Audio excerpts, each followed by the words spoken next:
É uma grande alegria que Marcos Paulo e Ricardo Costa estão conosco nessa noite, nessa conversa, e já estamos aqui num bate-papo. Dois movimentos muito interessantes que Deus tem chamado aí no Brasil. Um dos movimentos são os próprios batistas, né, Marcos Paulo, como o projeto Igreja Multiplicadora, e trabalhando todo o conceito do discipulado. E muito interessante que Deus tem levantado dentro da própria denominação um movimento que já tem, inclusive, em vários lugares abençoado outras denominações. E aí vem um outro movimento do próprio Mocidade para Cristo, que já é conhecido há tantos anos no Brasil. Quantos anos já tem o MPC, Ricardo? Ano que vem a gente faz 70 anos. Uau! Vocês estão na terceira idade, Ricardo, hein? Olha só, família de novos. Olha ali, então o MPC, Ricardo aí do MPC, o CTPI, um outro movimento no Brasil aí, já dentro de todo um escopo também da própria denominação presbiteriana, mas também muito fora da denominação presbiteriana, abençoando muitas redes e outros movimentos. Então, hoje esse papo promete muito, porque é uma riqueza muito grande, é essa coisa da multiforme graça e sabedoria de Deus também em nosso meio, né? Então, muito bom poder estar aí, né? Mas, Ricardo, 70 anos de MPC. 70 anos. Bom movimento, hein? Por um bocado de anos. Sim, sim. No mundo vai fazer 75 anos, né? Sim. Que interessante. E hoje vocês têm, eu ouço muito falar dos treinamentos que vocês fazem, o acampamento que vocês têm em Belo Horizonte, os treinamentos, os núcleos. Essencialmente, a principal estratégia do MPC hoje tem sido qual? A principal estratégia continua sendo a mesma. A gente está sempre focado em alcançar jovens, né? E, consequentemente, por conta disso, o carro-chefe sempre é um ministério com escolas, né? Porque é onde você mais tem contato com a juventude. Não que a gente trabalhe só com escolas, né? Nós trabalhamos com juventude de forma geral, mas o carro-chefe é o ministério com as escolas, né? Hoje, sendo o ministério principal com as escolas hoje, é o que a gente chama de Escola da Vida, que é um programa que a gente realiza com a escola durante uma semana, envolvendo os alunos, envolvendo pais, professores, e aí depois nós temos outras ações, né? Como os clubes bíblicos, como capelania escolar, né? E outras frentes, assim. Mas a porta de entrada tem sido a Escola da Vida. Que fantástico! E como são ministérios que servem, eles têm a liberdade de não estar dentro de um escopo de uma denominação, né? Mas eles servem, então, a diversas redes e organizações, inclusive denominações envolvidas nesse movimento. Que riqueza. Eu penso que isso é uma criatividade que Deus vai nos dando, nossa imagem e semelhança dele, né, para essa riqueza de movimentos e de servir, não é mesmo? Porque a gente pensa tanto em igreja, instituição, mas tem tanta coisa rica acontecendo, né, assim, paralelo, junto, servindo, né, e o corpo de Cristo sendo indicado. Que movimento bonito, que legal. Sabe que eu fui abençoado pelo MPC muito, com os intervalos vida das escolas. Sim. Era uma das nossas estratégias, ligados a estudantes em ação, né? A gente ainda tem, muitas escolas ainda acontece, né? Depois que a gente faz a Escola da Vida, hoje a gente chama de clubes bíblicos, né? Nas escolas. Eu lembro que quando eu estava pastoreando na área da juventude, esse era uma das coisas que eu mais incentivava eles a desenvolverem nas escolas, e tinha um pessoal do MPC aqui em Curitiba que geralmente dava treinamento para eles, mas isso lá atrás foi muito bom. Eu, com 14 anos, conhecia Jesus. No Rio Grande do Sul, chama de recreio, o intervalo da aula. E no recreio me convidaram para um grupo de oração. Nunca tinha orado na minha vida. Como eu ia orar? Eu tinha que dizer alguma coisa. Eu estava muito preocupada, que eu tinha que dizer uma coisa bonita. E aí começou essa história que hoje estamos aqui juntos, né? Como Deus tem esses espaços. Que bom que nós podemos ocupar esses espaços, né? Mas, gente querida, nós já estamos aí no ar, o povo já nos escutando, e nós estamos hoje à noite iniciando mais uma live Década de Fazer Discípulos. A Década de Fazer Discípulos é uma iniciativa da UE, Aliança Evangélica Mundial, e no Brasil ela tem o seu braço por meio da Aliança Evangélica no Brasil, cujo presidente hoje é Silas Tostes, tem um diretor executivo que é o Beto Barros, e a Aliança Evangélica, por meio de uma equipe no Brasil, organizou há poucos dias a consulta nacional da Década de Fazer Discípulos, e foi uma bênção. E muito nos alegramos que Deus está criando esses espaços e onde vários movimentos, como estamos falando aqui, também interagiram e nós podemos perceber como Deus tem trabalhado de forma grandiosa e podemos potencializar por meio da sinergia de movimentos mais ainda o que Deus quer fazer no Brasil. E nós estivemos, eu estou vendo aqui um artigo que foi publicado, nós estivemos em torno com 117 pastores e pastoras representando 11 denominações evangélicas, 7 igrejas referenciais, que já são mega igrejas que ajudam outras igrejas nos seus processos de fazer discípulos, e 19 movimentos voltados à prática de fazer discípulos. Dá para dar um glória a Deus, não é mesmo? Aleluia! É muito Amém. lindo isso. Maravilha. Foi realmente um tempo divino. Ricardo Agreste, representando o CTPI, esteve com a gente, né? O pessoal dos Batistas também, o Fabrício Freitas, assim, pastor Roberto Silvado, também esteve conosco o Eibe Uber, Paulo Mazzoni, a Luísa Azevedo, a Luísio Silva da Vinha, né? E assim, outros vários movimentos, denominações, metodistas, batistas, quadrangular, realmente foi uma expressão do reino. E muito interessante que cada líder de movimento, nesta consulta que aconteceu dia 19 de maio, apresentou 3 itens, ou três pontos fortes do seu movimento, ou rede, ou denominação, que mais pode abençoar os outros movimentos numa troca, o que ele faz de melhor, o que entende que tem mais graça de Deus. Mas também cada movimento trouxe 2 áreas que mais entende que hoje precisa refletir ou ver como os outros estão fazendo e precisa receber dos outros. Então, cada movimento tem muito para dar, mas também está num processo de receber de outros.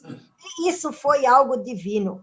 E no final de nossa consulta, da Década de Fazer Discípulos, foi organizada uma proposta de um grupo de trabalho, um grupo de sonhadores, representando todo esse universo de denominações, movimentos, redes de discipulado, pensando como podemos potencializar essa Década de Fazer Discípulos lançada pela UE aqui no Brasil.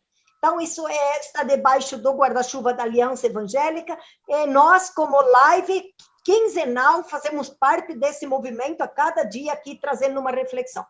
Mas é interessante que nós sempre temos uma cultura de discipulado, tarefas prévias de leitura e propostas de seguimento.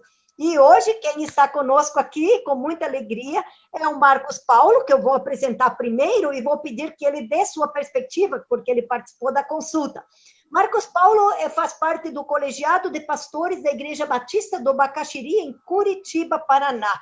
E ele é o supervisor de uma rede de células lá na igreja dele, e também ele é o supervisor das áreas de gerações, que é como eles se organizam e trabalham também o discipulado, os ministérios lá, e também é o responsável pela área de ensino da igreja. Marcos Paulo tem um livro, tem vários livros, mas o que queremos destacar aqui, o livro Escola Bíblica Discipuladora, como transformar a escola bíblica ou ajustar para que ela tenha uma proposta discipuladora, e o livro também Raízes, voltado para o discipulado. Então, Marcos Paulo, show de bola ter você com a gente hoje aqui. Muito bem-vindo.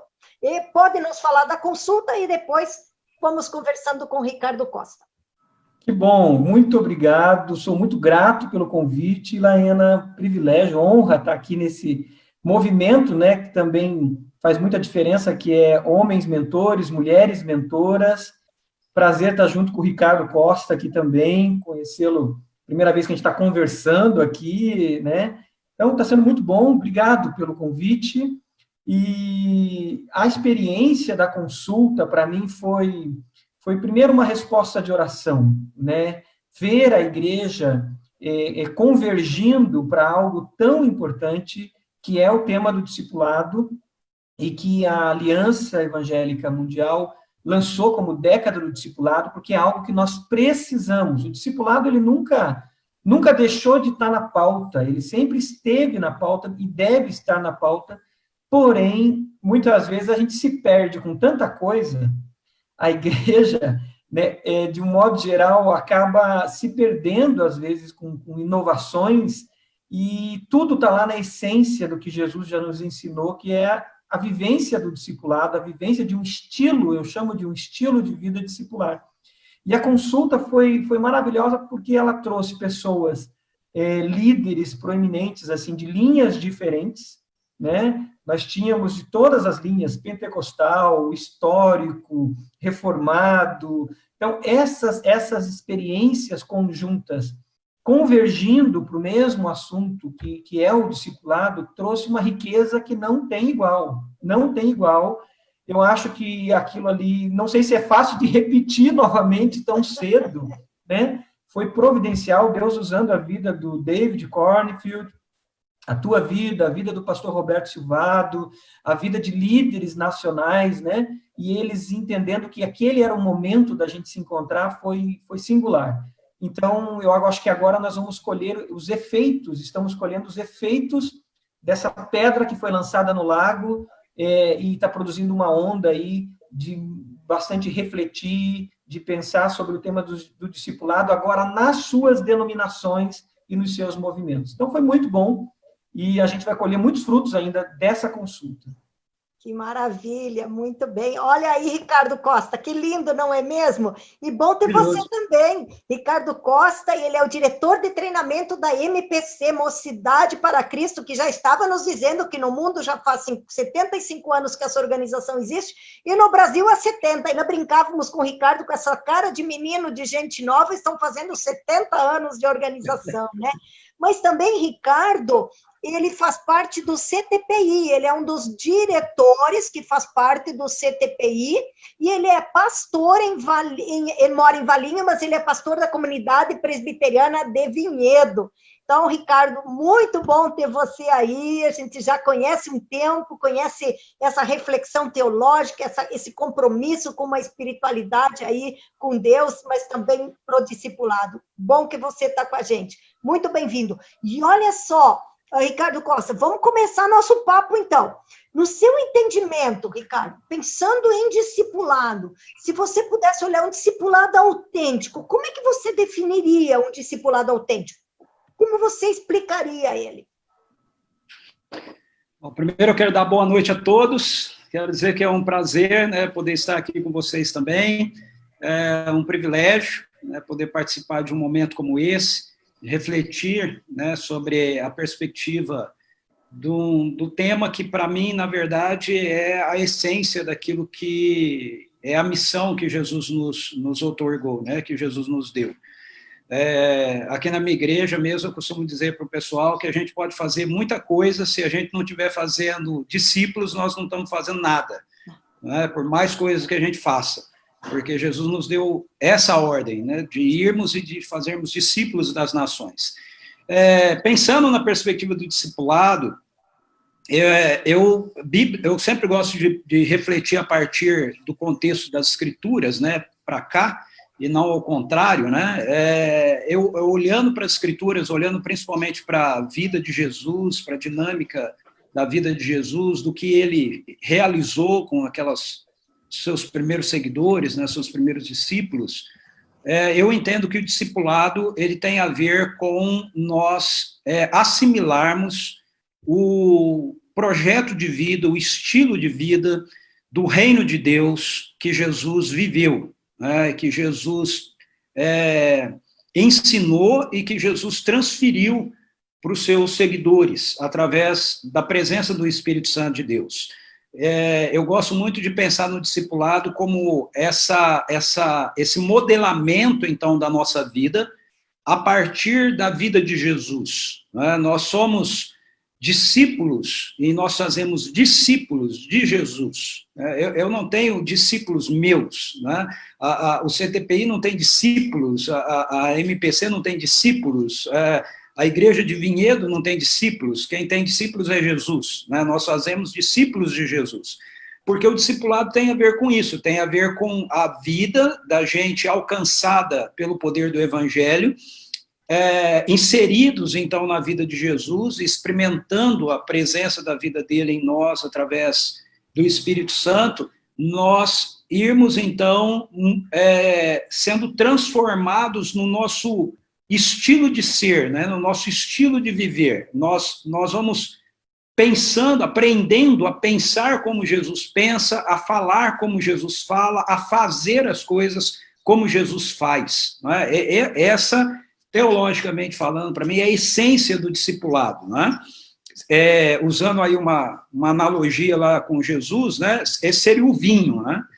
Pois nós temos os nossos odres, aí cada organização, cada contexto, cada período da história, né, cada realidade cultural, a gente vai ter, talvez, odres diferentes para dinamizar isso, mas o vinho é essa realidade da vida de Jesus que nós experimentamos em nós e que vai formando a nossa vida a partir da vida dele. Uhum. É o verbo que se fez carne, ele não ficou palavras, é o verbo que se fez carne, né?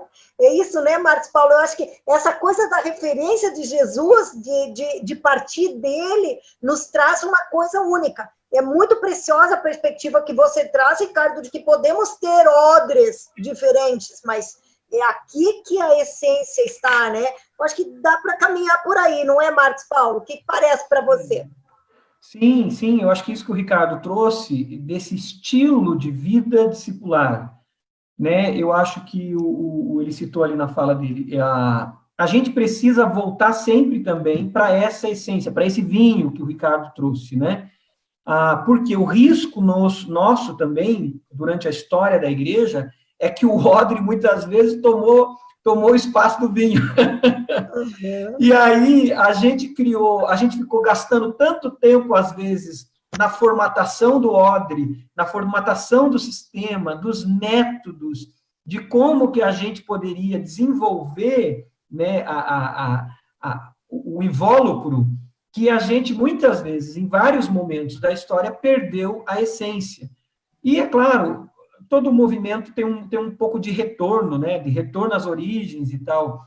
E eu acho que a provocação que a Aliança Evangélica faz para nós é esse retorno às origens, para a essência do que é ser discípulo, do que é ser discipular, do que é esse estilo de vida discipular. Quando Jesus dá a palavra aos discípulos lá em Mateus 16, da formação da eclesia dele, né, da eclesia dele, da igreja, Jesus fala a uma comunidade de discípulos que já viviam um estilo de vida discipular. Quando Jesus fala em Mateus 28, e ele dá o grande comissionamento, né, eu gosto de usar a expressão mandato, quando ele dá aquele mandato, eu chamo ele de um mandato discipular, ele também dá isso já a um grupo, né, que já vivia um estilo de vida discipular. Então, eu acho que o grande desafio nosso nessa década do discipulado é voltar para os evangelhos, é voltar para esse vinho novo, né? E que talvez nos nossos odres o vinho já se tornou velho, muitas vezes. A gente precisa voltar para o vinho novo e aí olhar como que era esse estilo de vida de Jesus, esse estilo de vida discipular. A partir desse olhar, a gente daí sim olhar para a nossa eclesiologia, olhar para o nosso estilo de vida, né, e dizer, opa, eu preciso ajustar aqui a minha vida, a minha eclesiologia, o meu jeito de pensar, o meu jeito de agir, para um estilo de vida que seja, de fato, o discipular. Eu acho que é por aí mesmo, a gente precisa desse vinho novo, que está lá nos evangelhos já, né? E se a gente pensa esse conceito, então a gente também entende que conforme eu penso o discipulado, conforme eu defino e entendo o discipulado, eu vou esperar um resultado, certo? Então, nessa perspectiva, Marcos Paulo, como é que poderia comentar um pouquinho para a gente a importância da gente ter clareza do que é discipulado, para ter clareza do que a gente espera como resultado? Porque a gente já ouviu muita frase que diz assim, que uma coisa que não faz sentido é você fazer sempre a mesma coisa e esperar resultados diferentes, né? Então, que resultados nós temos e que eles, de fato, não estão condizentes com o que é resultado de um discipulado? Então, o que nós precisamos repensar? Então, acho que a primeira coisa passa por essa definição, por o que é realmente discipulado, né? Eu fixo a resposta nessa questão de que é um estilo de vida, de imitação de Jesus, né? Que multiplica essa imitação na vida de outras pessoas e na própria sociedade, nas esferas de influência dentro da sociedade. É muito perigoso que a gente ouve muito quando fala em discipulado, imediatamente vem nas pessoas a questão do novo convertido. Infelizmente, a palavra discipulado, ela foi reduzida a 7, a 10, a 12, 13 encontros de ensino de doutrina básica. Uhum. Então, primeira coisa que a gente precisa eliminar, esse pequeno odre que foi criado, né? Usando agora eu vou usar até o final essa expressão, viu, Ricardo? Você lançou a bola. Pode usar. A gente encaixou discipulado nesse sistema chamado catecúmenos, ou acompanhamento do novo convertido. E aí, a pessoa faz essa caminhada com alguém, ela leva até uma classe também, esse é outro perigo, discipulado como se fosse uma classe de escola bíblica, não é uma classe de escola bíblica, não é um livrinho, né? O meu livro Raízes, por exemplo, é um livro muito usado para novos convertidos ou para primeiros passos na fé. Porém, isso não é discipulado só. Ali é uma ferramenta, o livro é uma ferramenta. Alguém me perguntou recentemente, mas o que vocês vão lançar como movimento? O que vocês vão lançar de método? Eu falei, não, a gente não quer lançar um método, a gente não quer lançar ferramentas. Ferramentas e métodos existem muitos. Nós precisamos resgatar a visão correta do que é o estilo de vida discipular, do que é o discipulado. Então, primeira coisa é quebrar esse mito de que discipulado é para o novo convertido e que é um livrinho, um material ou uma classe de escola bíblica. Discipulado de Jesus é um estilo de vida que leva nessa caminhada cristã a eu ser transformado à imagem de Jesus. E aí, Romanos 8, né, vai dizer para nós que Jesus é o primogênito entre muitos irmãos e que nós fomos predestinados a sermos transformados à imagem do Filho, à imagem desse primogênito. O discipulado me leva nesse caminho de restauração, nesse caminho de santificação, sendo transformados à imagem de Jesus. Então, é algo que vai seguir, então, pela vida toda. E aí, Ricardo, eu acho que essa coisa, já que o odre volta para você agora, o odre, né? É interessante, porque o odre, ele precisa ter uma função. E, às vezes, tem odres que não conseguem servir para aquilo que eles estão, para aquilo que eles foram destinados, né? Então, precisam ser repensados, mas o que precisa, de fato, o que está acontecendo nesse meio? Que transformação está acontecendo?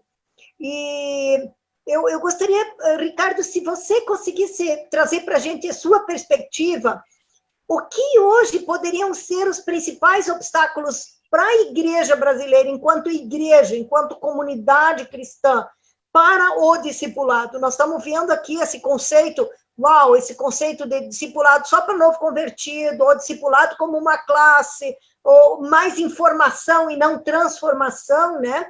Mas, então, fora isso, o que na sua perspectiva hoje, Ricardo, poderia ser um empecilho para a igreja brasileira?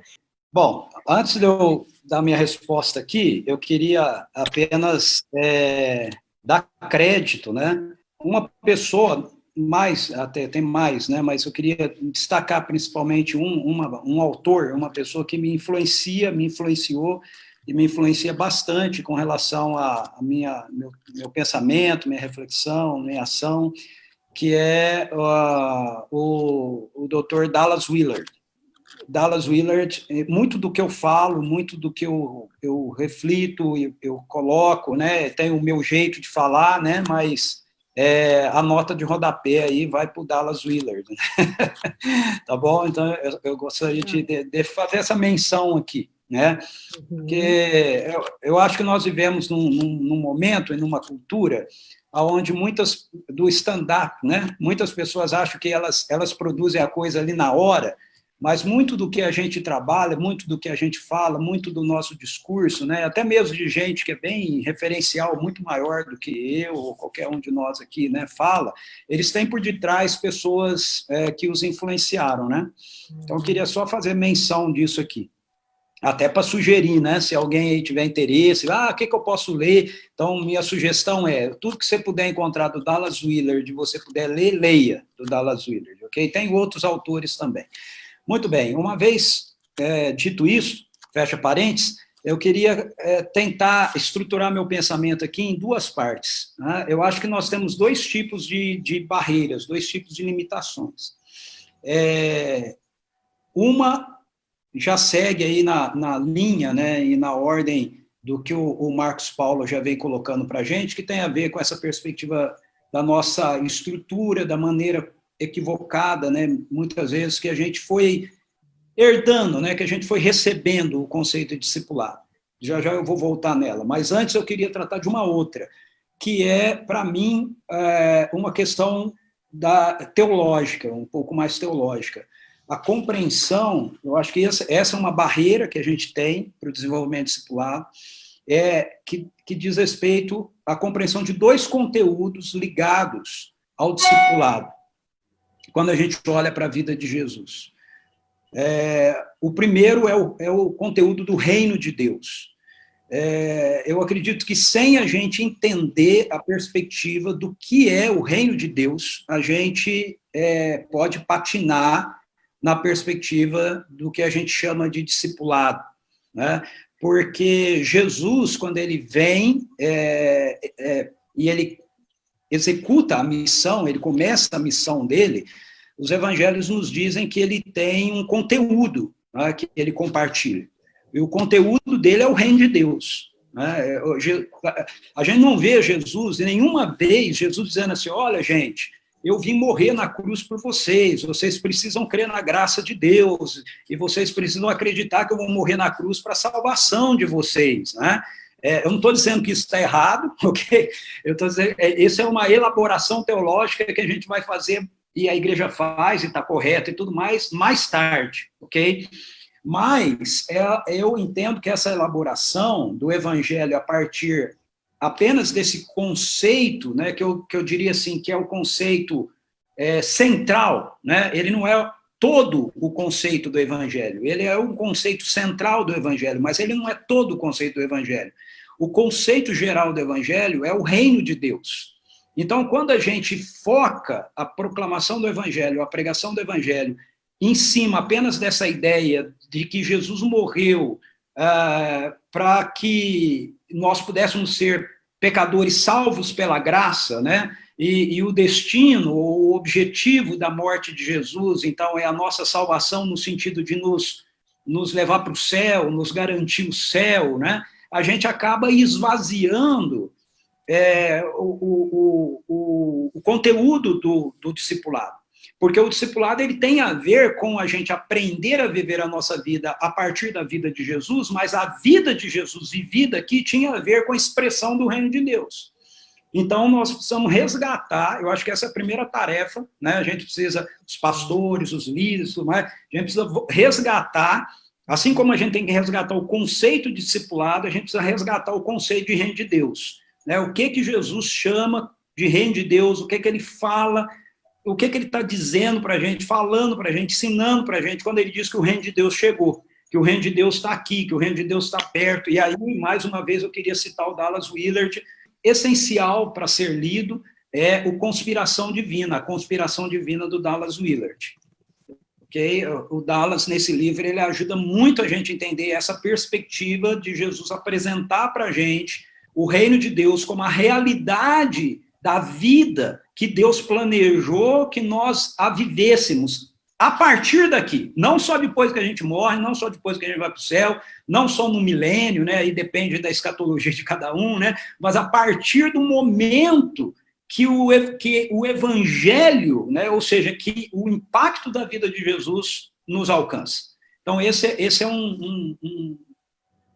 eu acho que é um empecilho que a gente tem na igreja, né, esse reducionismo da pregação do evangelho. Eu tenho muito medo de falar isso, porque sou assim, meio que herético, né? Mas não é heresia não, tá? Mas esse reducionismo do evangelho é o evangelho da graça, okay? O evangelho da graça, ele é o centro, mas o evangelho é o evangelho do reino. O reino compõe a graça, né? O reino contém a graça de Deus, né? Então, o evangelho que Jesus pregou foi o evangelho do reino. Foi essa convocação: arrependam-se, creiam que o reino de Deus chegou. Então, se o reino de Deus chegou, você é liberto do poder de Satanás, e agora você vai aprender a viver a sua vida comigo, com Jesus, porque ele é o único que viveu, né, a vida toda dele sem ser escravo do pecado. Então, ele é a humanidade, como foi citado aí pelo Marcos, né? Ele é o primogênito, né? Ele é aquele que é o modelo do qual todos nós estamos sendo transformados, levados a sermos iguais. Mas isso não é só no sentido da eternidade, isso é a partir daqui do agora, né? A gente sabe que aqui o agora não é pleno, tem as suas limitações, mas é a partir do aqui e agora. A gente precisa entender que é a partir do aqui e agora. Então, esse é o primeiro conteúdo. O segundo conteúdo, que eu acho que nós vamos resgatar, e aí a gente tem que refazer um casamento, né? Que ao longo da história houve um divórcio, é sobre a pessoa do Espírito Santo. Porque a gente, historicamente, né, nós tivemos um divórcio, né, entre dois segmentos da igreja sobre a doutrina do Espírito Santo, sobre a pessoa do Espírito Santo. Então, nós temos o segmento pentecostal e os grupos que vêm a partir daí, né, carismáticos, terceira onda, seja qual for, que tem essa abordagem da pessoa do Espírito Santo olhando mais para o livro de Atos dos Apóstolos e vendo, então, o Espírito Santo mais como o poder ativo, né, de Deus operando na nossa vida para a realização da missão. E nós temos o grupo mais tradicional, os históricos, os reformados, que tendem a olhar para a pessoa do Espírito Santo a partir daquilo que as epístolas nos ensinam sobre o Espírito Santo, e aquilo que as epístolas nos ensinam sobre o Espírito Santo tem muito mais a ver com a obra que o Espírito Santo de Deus faz de transformação interna na nossa vida. E eu acredito que a gente precisa casar esse negócio de novo. O negócio é junto, não é Atos ou as epístolas, né? Nós temos que juntar essas duas realidades. Por quê? Porque o Espírito Santo de Deus, ele está em nós para o nosso bem, mas essa é a visão das epístolas, a visão de Paulo, né? Paulo vai trabalhar muito mais esse ângulo, não só esse, mas muito mais esse ângulo da operação do Espírito na nossa vida, nos transformando a imagem de Jesus, formando o caráter de Jesus em nós, e etc. Mas o livro de Atos não é só uma narrativa histórica da igreja do passado. Na minha opinião, ele é um testemunho do que a igreja vive a partir do momento que o Espírito Santo é derramado. Então, nós precisamos juntar essas duas coisas.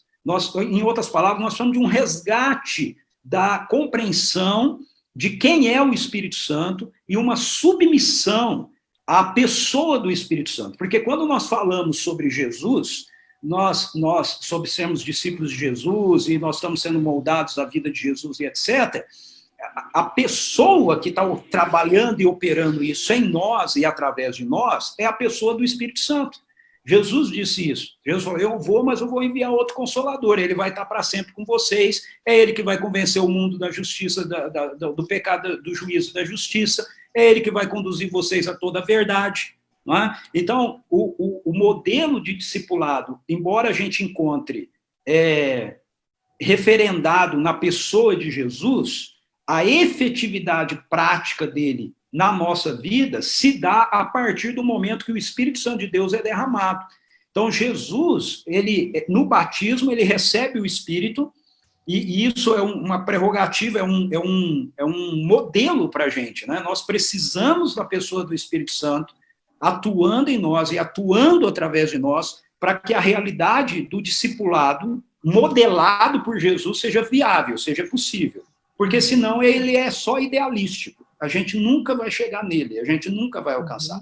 Mas é possível alcançar. Por quê? Porque a pessoa do Espírito Santo, o mesmo Espírito que estava em Jesus, Paulo diz isso em Efésios capítulo 1, o Espírito, o poder de Deus que o levantou dos mortos, é o poder que está vivendo em nós, que está operando em nós. Então, esses são os dois aspectos teológicos que eu acho que nós precisamos resgatar, precisamos trabalhar. Aí entra um segundo aspecto que tem a ver com essa perspectiva do... Aí sim, né? Das estruturas. Eu acho que nós vamos ter assim uma tarefa, né? Nós somos uma tarefa, aí depende muito de igreja para igreja, né? Mas vou colocar de forma geral, uma tarefa árdua, né? Para a gente desvestir a igreja do pragmatismo que a gente assimilou, né, sobre ser igreja. Né? Na cabeça da gente, assim, você não é igreja se você não estiver envolvido com algum tipo de programação, algum tipo de atividade direcionada, né, no prédio e tudo mais. E se a gente seguir por aí, a gente não consegue fazer discípulos do jeito que Jesus mandou a gente fazer discípulos. Porque, embora a programação, a reunião, ela tem o seu lugar e ela tem a sua parte dentro do processo de discipulado, como nós mesmos falamos aqui já mais de uma vez, né? Ela não é o todo do discipulado, ela é uma parte, e aí o Marcos colocou muito bem, ela é uma parte pequena, ela é uma ferramenta e um instrumento pequeno, né? Mas o discipulado é muito mais amplo do que isso. O discipulado tem a ver com aquilo que está acontecendo na minha casa, tem a ver com aquilo que acontece no meu casamento, tem a ver com aquilo que acontece enquanto eu estou criando meus filhos, tem a ver com o meu comportamento no trabalho, né? Tem a ver com essa mudança, usando uma linguagem de Paulo aqui, né, da minha mente, né, de como eu penso a vida. Eu penso a vida agora a partir da mente de Jesus, a partir dos critérios, né, do reino de Deus.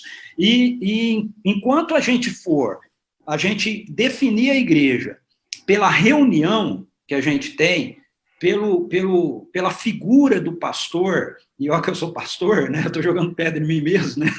Sabe? Mas pela centralidade da pregação no domingo, nós não vamos conseguir realizar o processo discipulado do jeito que ele deveria ser realizado. Então, eu acho que a gente tem essa tarefa aí de repensar a nossa vivência como igreja. E talvez, aí abrindo um parênteses aqui para usar esse negócio da pandemia, né? Talvez essa situação veio até para contribuir para a gente parar um pouco e pensar, né? E queira Deus que todos aproveitemos esse tempo para pensar, não que esse tempo passe e nós passemos junto e continuemos o mesmo. Né? Exato. Marcos Paulo, vai lá, Marcos. Eu acho assim fantástico, Ricardo, a linha que você colocou, muito, muito bacana. Eu estava pensando aqui, eu acho que esse primeiro aspecto que você colocou do evangelho do reino, ele vai dar essa dimensão do discipulado que sai do salvar almas, né? Sai dessa coisa que eu estou ali focado em salvar almas, e aí eu vou para essa dimensão onde a salvação é integral e o salvo por Jesus, ele entra num processo de santificação, entra num processo de discipulado, e esse processo de discipulado vai ao ponto de discipular uma nação. Uma nação pode ser transformada, que é algo que tem incomodado muito o meu coração. E essa visão segunda que você colocou, de uma interpretação errada ou reduzida do Espírito Santo, é que faz a gente ter os extremos. Né? Por exemplo, o extremo triunfalista de que eu acho que a minha nação, puxando o que a gente está vivendo hoje no Brasil, vai ser transformada por um governo, vai ser transformada por um ato de decreto, vai ser transformada por um ato institucional, né? Não, o discipulado, ele não é revolucionário. O discipulado, ele é transformacional. E tudo que é transformacional é um árduo trabalho, é um árduo caminho e um longo caminho. Então, ele é revolucionário no que ele provoca na essência do ser humano, porque a palavra, o evangelho é o poder de Deus para a transformação de todo aquele que crê. O seu primeiro impacto provoca uma revolução na nossa essência como seres humanos. Somos declarados justos, somos regenerados, mas ele entra num processo que é o processo de santificação, que é um árduo caminho. E aí é transformacional, ele é vida na vida, ele envolve caminho, ele envolve trilho, né? E aí o Espírito Santo age nisso. Fantástico isso, Ricardo. Então, não é o lado triunfalista, mas aí a ação do Espírito Santo nos conduzindo, como Jesus disse, nos conduzindo a toda a verdade. Sim. E aí eu quero puxar o gancho do terceiro item que você colocou. Então, o primeiro é o reino, ele pensa nesse todo. A primeira coisa, o reino, fantástico. A segunda coisa, o Espírito Santo. A gente não pode cair no triunfalismo da solução instantânea, da transformação instantânea, mas é o Espírito Santo que nos leva a uma caminhada discipular. Eu sempre digo, nós estamos no caminho do discipulado. Todo discípulo de Jesus, ele é chamado a ser um discípulo do caminho. E no caminho é um caminho do discipulado. Não é uma autoestrada, não é um autobahn, é caminho. Caminho é longo. Caminho é subida, é descida. Ele não fura, ele não é que naquelas autobahns da Europa que fura a montanha no meio para chegar rápido. Não, o caminho ele tem que subir a montanha, ele tem que trilhar situações difíceis. Então, é um caminho onde o Espírito Santo age em nós transformando. Eu queria fechar com o que você fechou também, que é a igreja. Aí, para mim, eu acho fundamental. A igreja, para mim, é essencial no discipulado. Por isso que eu falo muito da eclesiologia. A igreja precisa ter um pensamento discipular. E eu acho que é um momento para a gente olhar para a nossa eclesiologia, aonde nós, de fato, vamos agir de maneira discipular. Aonde nós, de fato, vamos pensar discipularmente. Aí eu acho que entram os mandamentos de mutualidade. Aí entra a gente olhar para os ofícios, né, os dons de ofício lá, do pastores e mestres, profetas, apóstolos, aonde essa liderança vai trabalhar para a edificação desses que estão no caminho discipular. Então, eu fecharia que é muito importante a eclesiologia. A eclesiologia é fundamental a gente olhar para ela e olhar para uma eclesiologia que realmente valorize esse crescimento discipular. Então deixa eu fazer uma reação ainda, uma contra-reação, né, o que você falou aí.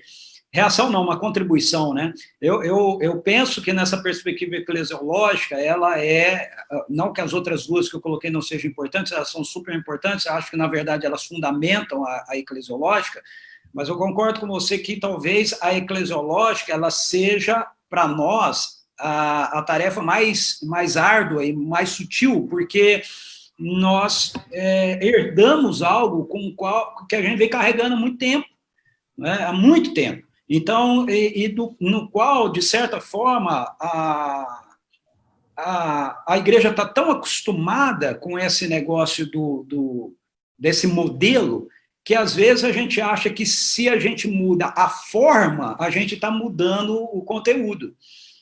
E a gente não está. Eu vivo brincando aí com o pessoal, né? Eu falo, às vezes, assim, você tem o defunto, né? Pela igreja lá que está, né? Tem o defunto lá, e ele está vestido no caixão de terno preto ou terno cinza.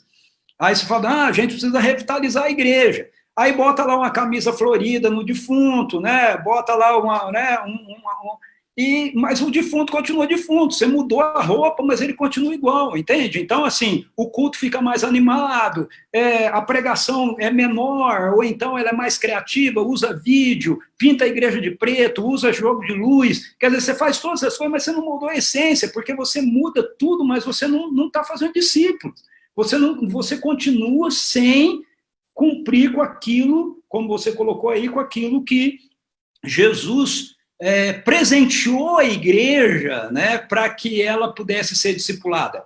porque os apóstolos, profetas, evangelistas, pastores e mestres, segundo Efésios, foi o presente do noivo para a noiva. Né? Ele subiu à altura, levou cativo o cativeiro e deu os presentes para a igreja. Quem? Apóstolos, profetas, evangelistas, pastores e mestres, para edificar os santos, né? Não para entreter os santos. Né? Então, ultimamente, eu tenho andado muito desesperado e às vezes até meio bravo com esse negócio, né, do entretenimento, entendeu? Assim, fica parecendo tudo que é muito bonito, mas é entretenimento, porque se o cômputo geral não é discipulado, não são pessoas que estão tendo a sua vida moldada cada vez mais à vida de Jesus, então, por melhor que seja a reunião, por melhor que seja o culto, por melhor que tenha sido a música, por melhor que tenha sido a pregação, a gente não fez aquilo que Jesus mandou a gente fazer.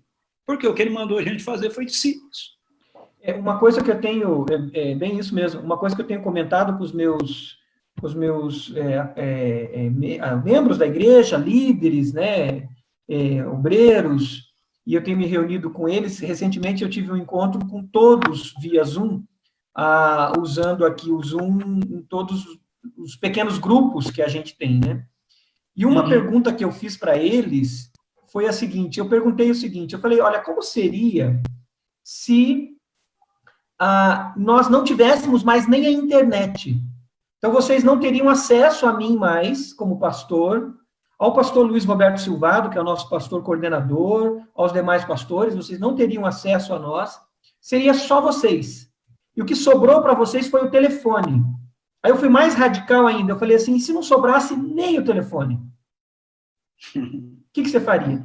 E eu louvo a Deus por uma resposta, algumas respostas, e alguns dizendo, pastor, eu ia fazer o seguinte, eu ia bater no portão lá do fulano de tal, foi citando os nomes, de máscara, ia convidar eles para a gente ir para um campo de futebol, ou para um estacionamento bem grande, e nós íamos encontrar lá como pequenos grupos, íamos orar, cantar e louvar, e ia continuar. Eu falei, aleluia. Muito bom. Conseguimos chegar onde nós temos que chegar. A igreja é uma comunidade de discípulos. A eclesia foi fundada, né, quando Jesus falava aquela comunidade de discípulos que mutuamente vivem essa relação discipular na sua mutualidade. Então, eu falei, então tá aí, vocês são os presbíteros lá de Atos dos Apóstolos, que eram deixados pelas cidades, né, Atos 8, fala que a primeira perseguição, né, se não me engano, é Atos 8, fala que todos foram dispersos para Samaria e Judéia, e só os apóstolos ficaram em Jerusalém.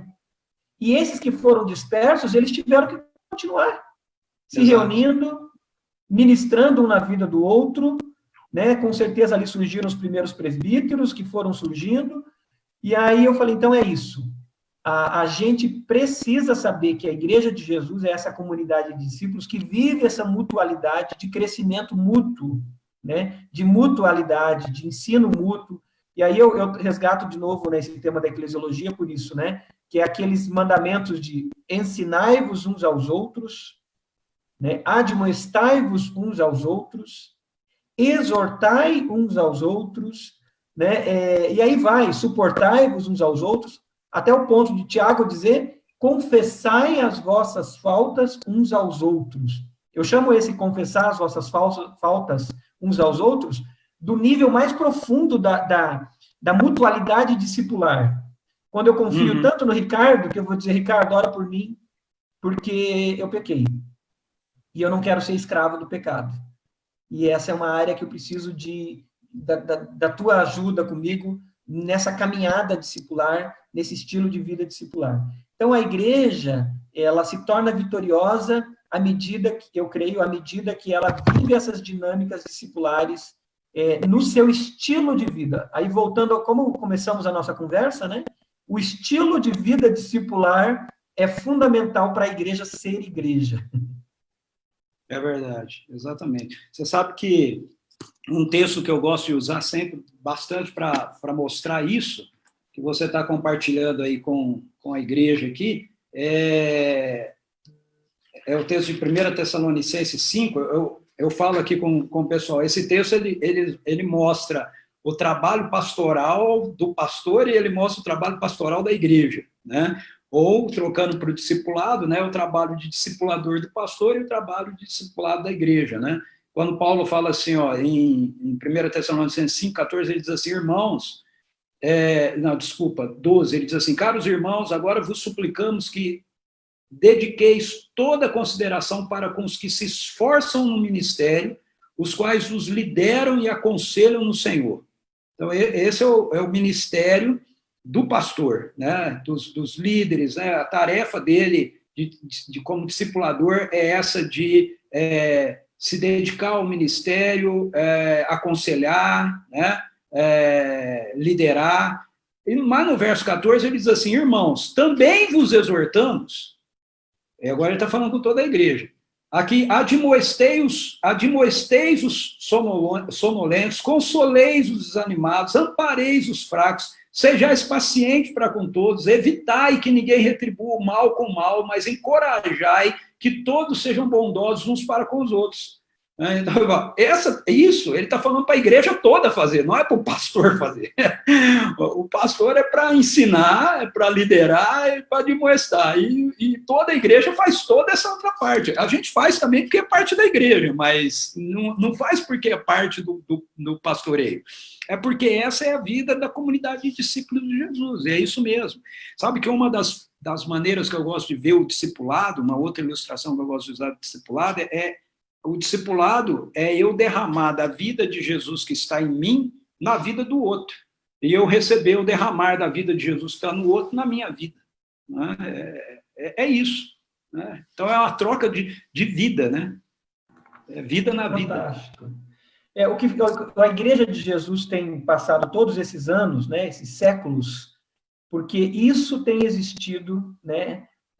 E aí pode vir governos que nos reprimam, que nos persigam, e esse estilo de vida se mantém, ele acontece aqui pela internet, ele acontece nas igrejas subterrâneas da China, lá do Irã, né, nas igrejas subterrâneas do Irã, ele acontece nos estacionamentos de supermercado, ele não tem nada que impeça ele de fluir.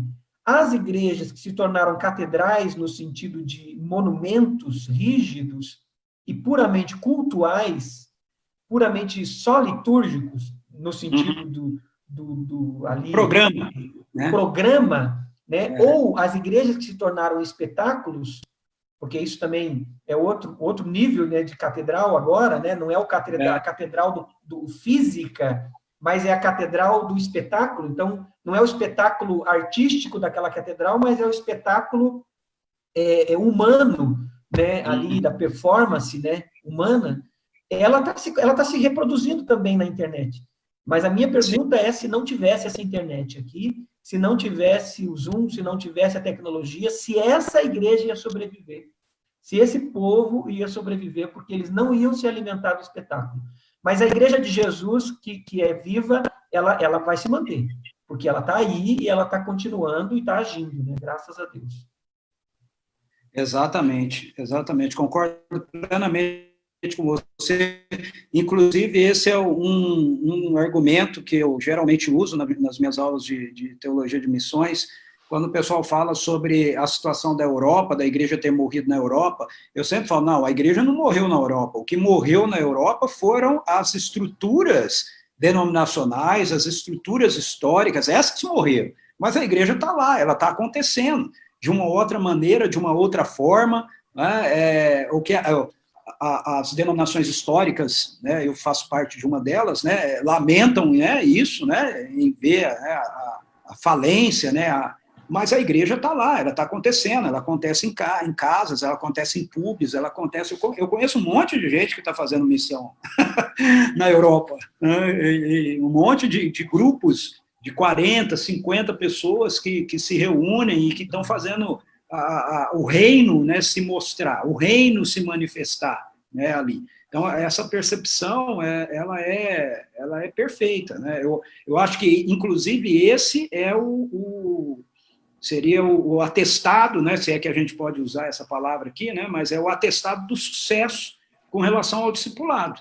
O que mostra se a gente tem ou não tem sucesso no discipulado é isso. Eu não estando, a coisa continua, né? a coisa continua acontecendo, a missão continua acontecendo, o povo continua se cuidando, não é? Porque o que importa é a vida de Jesus, é a presença de Jesus através do Espírito Santo de Deus. Ricardo, aconteceu algum problema mesmo, nós perdemos a nossa líder, e aí nós tivemos que nos manter sozinhos. Eu queria agradecer demais, né, em nome da Ilaene, você está aí com a gente. Sua última palavra, Ricardo, e vamos encerrar daí. Olha, não, foi um prazer, né, estar com vocês aqui.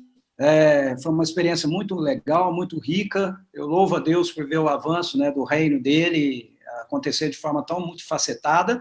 A minha palavra final seria apenas enfocar, né, esse ponto que a gente passou aqui, né, a importância da igreja, de quem está nos ouvindo aí, né, entender a importância da gente compreender o discipulado como aquilo que a gente está fazendo em torno da vida de Jesus, ou a partir da vida de Jesus, fundamentado na realidade do reino de Deus e na dependência do poder e da obra do Espírito Santo acontecendo na vida da gente.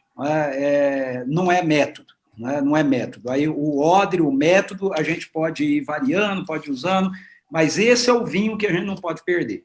Então, eu queria fechar com essa palavra e dar uma saudação para você. Foi um prazer, espero qualquer dia desse nos encontrarmos pessoalmente e termos novas oportunidades assim, viu? Deus abençoe sua vida, seu ministério. Deus abençoe a vida de todos aqueles que estiveram ouvindo a gente aqui também. Obrigado, Ricardo. Deus abençoe sua vida. Todos vocês que estavam aqui, ficaram com a gente. Deus abençoe vocês e continue ligado aí que tem muita coisa boa.